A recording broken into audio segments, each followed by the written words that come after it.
Good morning. Today we'll be discussing the year 1948, the beginning of apartheid, or as Hendrik Verwoerd would describe it, good neighborliness. In order to understand the impact of 1948 and the beginning of apartheid, we have to discuss the concrete and underlying legislation that was introduced during this time that solidified racial divisions within South African groups, including most prominently the four, which are Indian, colored people, white, and African. Legislation introduced during this time period and inspired by the beginning of apartheid included such acts as the Prohibition of Marriage Act, which prevented interracial marriage within South African communities, the Immorality Act of 1950, which prohibited all sexual acts between any division of racial groups, as well as Group Areas Acts, which denied South Africans the right to protest and gather, to express their quarrels with the government, the South African government at the time, as well as create any uprisings. The education system in South Africa endured gradual change leading up to apartheid, but the Bantu Education Act of 1953 was the most significant as it eliminated all means for African students to receive a real education. This was done by stripping missionary schools of their autonomy to educate black students, and the nationalist government centralized schools, creating separate but and unequal school systems for black South Africans that prepared students for a life of subservience to white people. White children received an education, while black children were conditioned for labor and only attended school for 3 hours a day. Through the schools, the Nationalist Party changed the psychological as well as the social and cultural landscape of South Africa. Black students were meant to internalize ideas of inferiority through curriculums that denigrated their history, culture, and identity as black South Africans, which stayed with them even after apartheid ended. Trevor Noah described how his black family and his community treated him as their superior because he was half white. The changes in education that were instituted at the start of apartheid caused long-lasting effects within the minds of South Africans, which proves the gravity of 1948. The classification of race in South Africa was also a very pivotal point in the apartheid era. What the government did was they split each racial group into different categories with coloreds, Indians, whites, and Africans.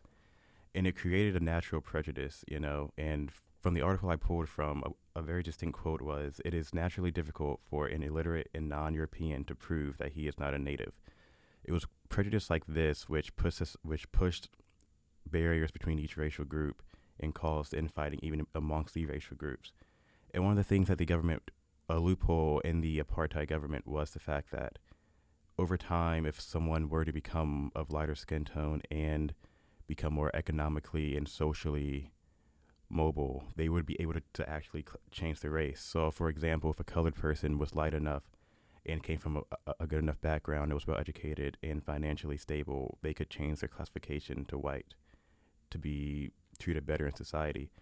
And a law like that allowed for colored people to not only discriminate more against Africans, but to have internal hatred against themselves because of the inferiority complex that they would have while not being white. The heartbeat of any country is its economy, and after 1948, the South African economy was quite simply not thriving. The post-war period represented an international boom for developing countries, and South Africa should have been poised to take advantage of these preconditions for rapid economic growth. The country was uniquely positioned as a member of the Commonwealth to have access to international markets alongside their predisposition to the capitalist system and the associated appeal to potential investors. An important indicator of economic health is exporting power, because manufactured exports allow poorer countries to fully utilize their labor base, as was the strategy in post-war Japan, which was extremely effective. Table 3 indicates that South Africa's share of world manufactured exports actually decreased every 5 years after 1948, and their subsequent share of the developing country exports decreased as well. This shows that they were being outpaced by countries that were worse positioned than South Africa immediately post-war, but had overcome these challenges while South Africa had squandered their head start. The impacts of apartheid after the 1948 elections were extremely detrimental to the growth and sustainability of the economy, thus weakening the country not only domestically, but internationally by diminishing their global footprint. The codification of apartheid legislation created institutional problems in education, racial identity, and the economy, leading to societal setbacks that are still being felt in the modern era.